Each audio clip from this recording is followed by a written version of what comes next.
In the wake of officer-involved shootings, there is often an instant sign of separation between black people and law enforcement. You hear the talks about the necessary steps in rebuilding trust with local police departments, but what does that look like? Licensed therapist Shamyra Howard now joins us to talk about how we begin to bridge the gap and seeking help regarding our mental health. Thank you for being here today with Shamyra. Now, I really appreciate you joining us today. It's my pleasure. Thank you for having me. Thank you. So we want to dive right in. We want to get to the experiences, yes, right? What do black people say about their experiences with law enforcement? Black people say that they're tired. As it relates to their experiences with law enforcement, they have been from the womb to the tomb seeing and hearing about the inequities as it relates to their treatment, and black people are tired and they're ready to see changes happening since yesterday. And you say see changes happening since yesterday. I mean, what do change even look like at this point? I love that question. I love that question because I'm a change agent. And I love that question, Jonah, because change for black communities who have been targeted by different law enforcement agencies, again, for so long, they want to see a change in the way they're treated from law enforcement. They want to see a change in the way they are addressed. They want to see a change in the way they are processed and handled in the judicial system as a whole. But they just want to see more relationship building with law enforcement.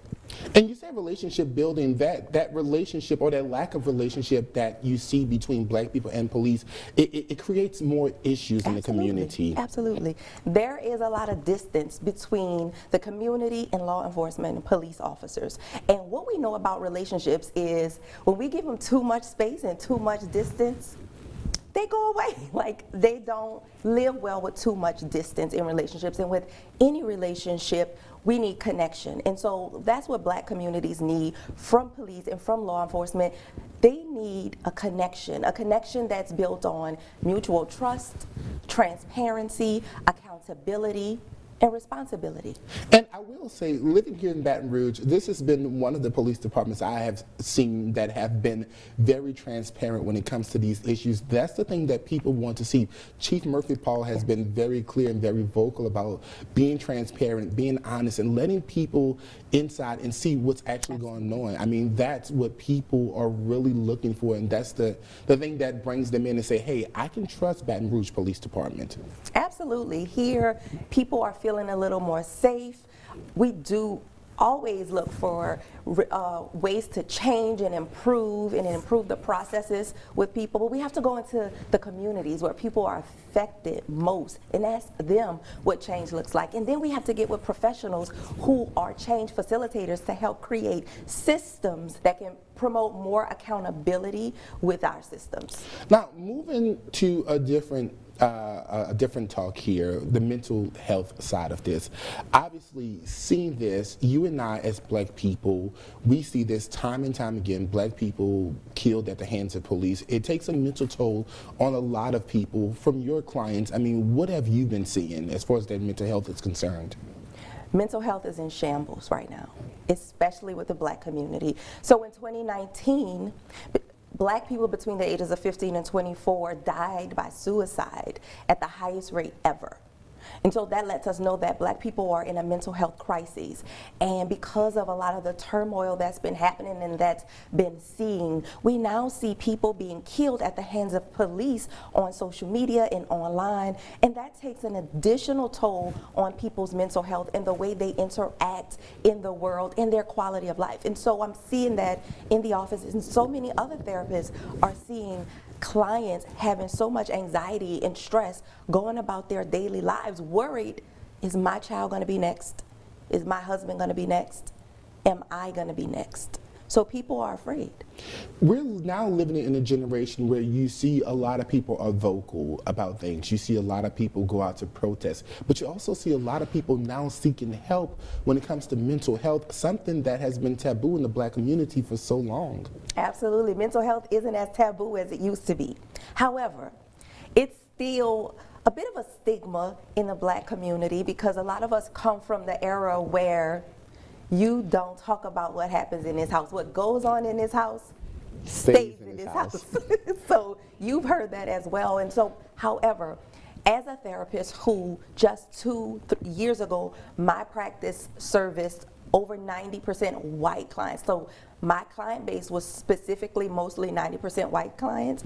And then as of like a year later, that shifted to more 90% black clients. So we are seeing a shift in what therapy looks like for black people. And honestly, you just said something. You said, you and I grew up where you don't talk about mental health. I mean, when you had that shift from your 90% white client to client base to black people, I mean, what was that like for you? Was that a shocker to see that more black people are actually seeking help? More black people are actually seeking help because now they're seeing that there are actually black therapists. So there are about 3% of black psychologists, right, in the United States. And so it was definitely a boost for me. And I was like, yes, this is what people need, to see people who look like them, who they feel like can hear them, see them, value them, and most importantly, understand them. And that's something people who may see this can think about. A lot of people still don't know that there are resources out there for them, or they're still skeptical about going to seek help to, get their mental health in order. I mean, for those people that see this, I mean, what do you tell them? Don't be afraid, come in, it's a safe space. We don't bite. So that's one of the things we tell people is no. People want to know that they can trust you to not tell their business, right? People don't want to know that if they're scrolling, they're going to see themselves being exposed online, or they're going to hear their conversation. So what we do is we build trust with people. We build a rapport with people to let them know that this is a professional relationship. We set boundaries to delineate this professional relationship with us that you might have with any other person. And so that's what we tell people. It's a relationship that's built on mutual trust and understanding. And most importantly, it's not about my advice, it's about your issues. And so you are the main character when you go to therapy. Your therapist is there to help guide the process, but it's all about you. I like to tell clients all the time, therapy is like this. The way I conduct therapy is we're in a car, okay? It's your car, I'm driving, but you're the one with the directions. So in order for us to get from point A to point B, you have to guide me. However, since I'm the licensed driver, I have to follow the rules of the road. There might be a stop sign I have to stop at. I might have to yield, and I might have to make a U-turn based on what's happening in traffic. Now, when you think about mental health and people going to therapy, you think about things that can trigger someone. Mm-hmm. For people who are going to therapy and they're still watching these incidents where you have black people being harmed at the hands of police, I mean, what do you tell them? Do they turn away from looking at this? Or, I mean, what do you tell those people? I emphasize the importance of protecting your space, the importance of self-care. We've glorified and romanticized what self-care looks like to the spa treatments and the trips, but self-care is actually stuff that you do on a daily basis that contributes to your overall well-being. And watching people being killed, people hurt and harmed all day, it takes a toll on your mental health. So you're absolutely right. We tell people to cut your screen time. Don't watch it. Put limits on what you're doing online. And I'm sure you have a list of resources for people. If someone sees this and they want to seek help, I mean, what resources are out there for them? So there are tons of resources, and a lot of people don't realize that although there are some inequities as it relates to insurance and treatment, your insurance covers mental health treatment. So call your insurance, because a lot of people worry about payment for therapy, but your insurance pays it. There are other state programs. But if you're looking for a therapist, especially one who looks like you want to go to either therapyforblackgirls.com, cliniciansofcolor.org, or therapyforblackmen.org. And here in the Baton Rouge area, where can we find you? Well, you can find me on the Green Couch, of course. So chat at onthegreencouch.com is where I can be found. Well, thank you so much for being here with us today. We really appreciate you with these resources and all this information. Of course, my pleasure. Thank you. And you can find the list of those resources right now on the website. That's BrProud.com.